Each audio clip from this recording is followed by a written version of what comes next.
Boa noite a todos. Que Deus esteja nos abençoando nessa noite.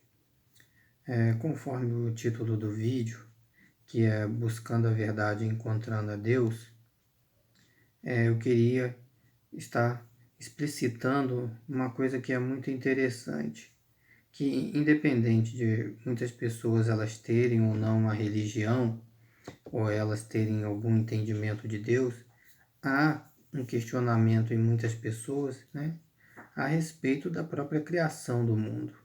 Quando essas pessoas elas estão muitas vezes meditando, estão num parque, ou quando elas estão olhando a natureza, os animais, ou contemplando mesmo o céu, muitas pessoas, né, questionam, né, sobre essa criação, a harmonia que elas veem sobre um autor ter criado todas essas coisas.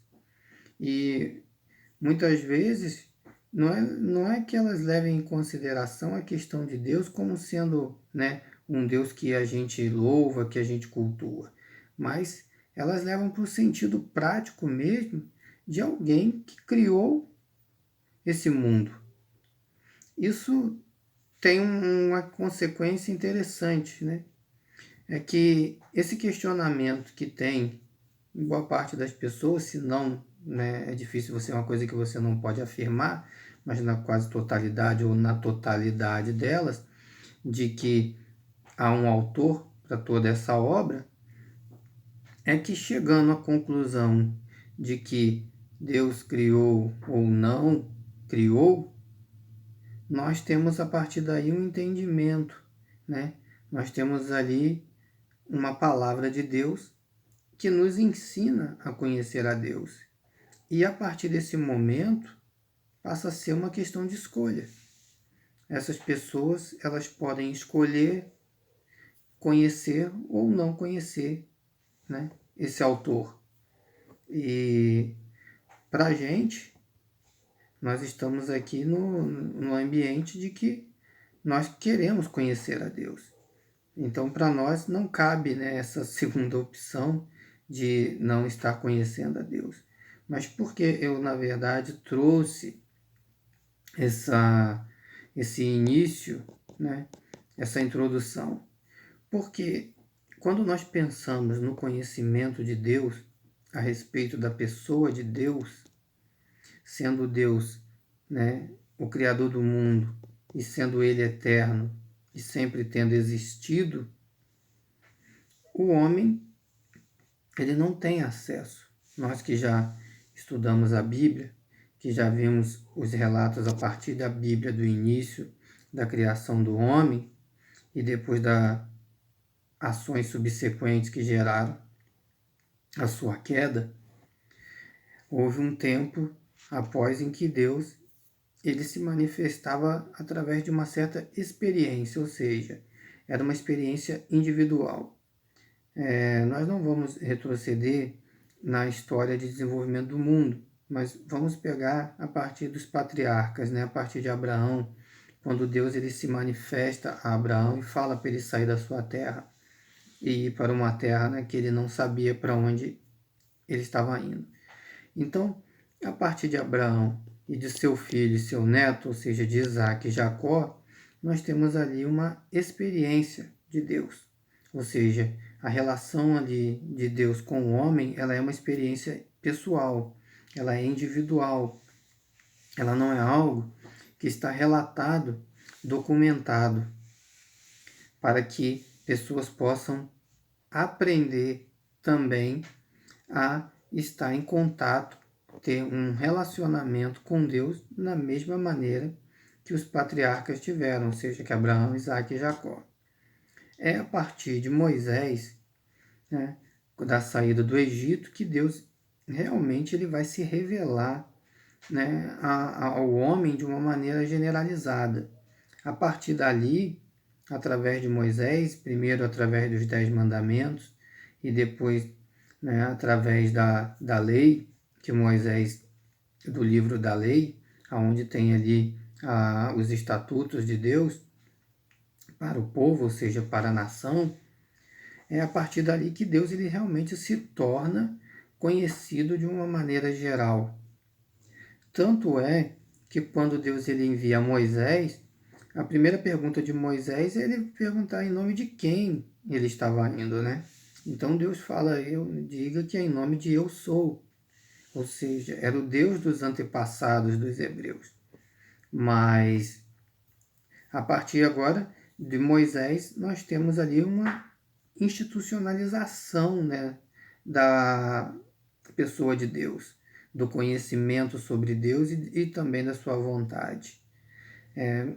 Quando Moisés escreve os seus 5 livros, e o último deles, né, já está próximo de Moisés morrer, e o povo dá prosseguimento para a terra prometida, para ir habitar na terra prometida liderados por Josué, Moisés ele vai fazer algumas citações.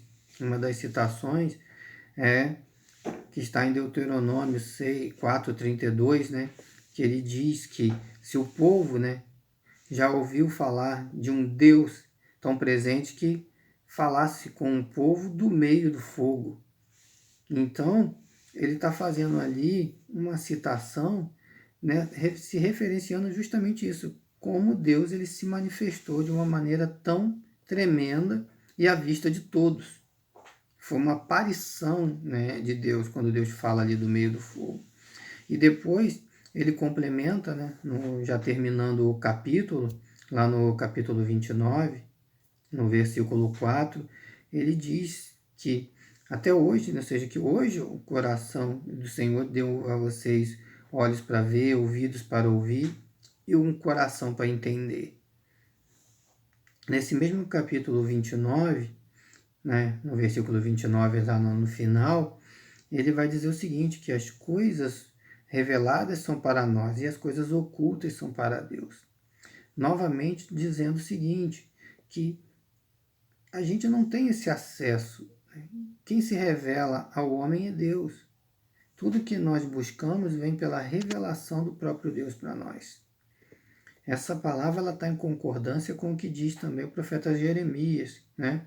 Quando Deus ele está lá dando as instruções para o povo se converter e deixar seus maus caminhos, ele fala, clama a mim, e responder-te-ei, te mostrar-te-ei coisas grandes e ocultas que não sabes.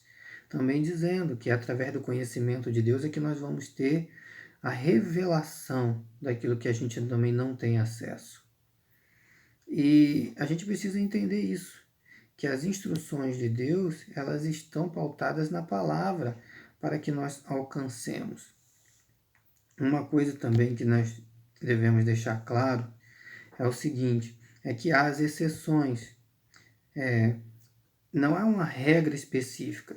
A Bíblia ela nos ensina a conhecer a Deus, a buscar a Deus, mas quando Deus ele quer se revelar a alguém, ele fala com essa pessoa através de muitas maneiras. Ele fala através de sonhos, ele usa pessoas conhecidas, ele usa situações, de forma que as pessoas, né, acabam entendendo que aquilo ali não é algo natural e que há, sim, uma intervenção de Deus.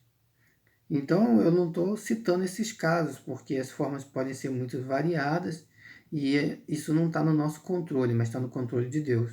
Nós estamos nos pautando sobre a palavra de Deus, aquela instrução geral para todos nós, aquela que é acessível para todos nós de uma maneira bem igualitária. E continuando, né, Jesus ele também fala algo muito próximo disso, quando ele diz, ele está falando sua parábola, ensinando sobre a parábola do semeador, e aí ele vai dizer que, conforme havia dito o profeta, ele fala, abrirei minha boca em parábolas e publicarei, anunciarei mistérios que estavam ocultos desde a fundação do mundo. Novamente, confirmando que o mundo espiritual, ou seja, sempre existiu, mas que a sua dinâmica sempre esteve oculta ao homem. E isso é o próprio Jesus que está afirmando. Então, é através de Deus que nós temos a revelação. E isso precisa ser muito bem entendido, que é pela busca da palavra, da oração e da comunhão com Deus que nós recebemos a revelação do mundo espiritual, ou seja, do sobrenatural. Jesus ele deixa isso bem claro quando ele está também próximo da sua morte e ele anuncia a vinda do Espírito Santo. Ele diz que o Espírito Santo é o Espírito da verdade e que ele não falará por si mesmo, mas ele dirá tudo o que tiver ouvido e nos anunciará. Então ele continua dizendo, ele me glorificará porque receberá do que é meu e vos há de anunciar. Então, Jesus está dizendo que através do Espírito Santo nós vamos continuar recebendo as revelações, né, ou as palavras de Deus para nós, para a nossa vida, para a continuidade do nosso ministério. Ou seja, vai ser através do Espírito Santo. Então, nós temos que estar com a mente voltada para que essa busca ela vai necessitar da presença do Espírito Santo na nossa vida e também de uma certa dedicação em buscar a presença de Deus e o conhecimento de Deus, porque conforme está escrito lá em Hebreus, né, também o escritor de Hebreus ele faz uma analogia que justamente que eles ainda precisavam, aquelas pessoas que eles estavam instruindo, ainda precisavam que se repetissem os primeiros rudimentos da palavra. E aí ele diz que eles estavam se alimentando de leite. E quem se alimenta de leite é quem não tem experiência. Mas que nós, que né, exercitamos a palavra, nós ingerimos o alimento sólido. Ou seja, é o exercício da palavra que nos torna aptos a discernir entre o bem e o mal. E quanto àquelas pessoas, eles diziam, né, que vocês, pelo tempo, já deviam ser mestres, mas ainda estão no início do entendimento. Então, a gente tem que estar buscando a presença de Deus e, através do Espírito Santo na nossa vida, e também através da palavra, entendendo a vontade de Deus e as suas promessas para a nossa vida. No próximo vídeo eu vou estar falando um pouco sobre essa etapa, né, a respeito do conhecimento, porque nós precisamos do conhecimento e da intimidade com Deus para que se manifeste na nossa vida a vontade de Deus, a revelação através do seu Espírito, para que a vontade dele se concretize. Que Deus esteja abençoando a todos, em nome de Jesus. Amém.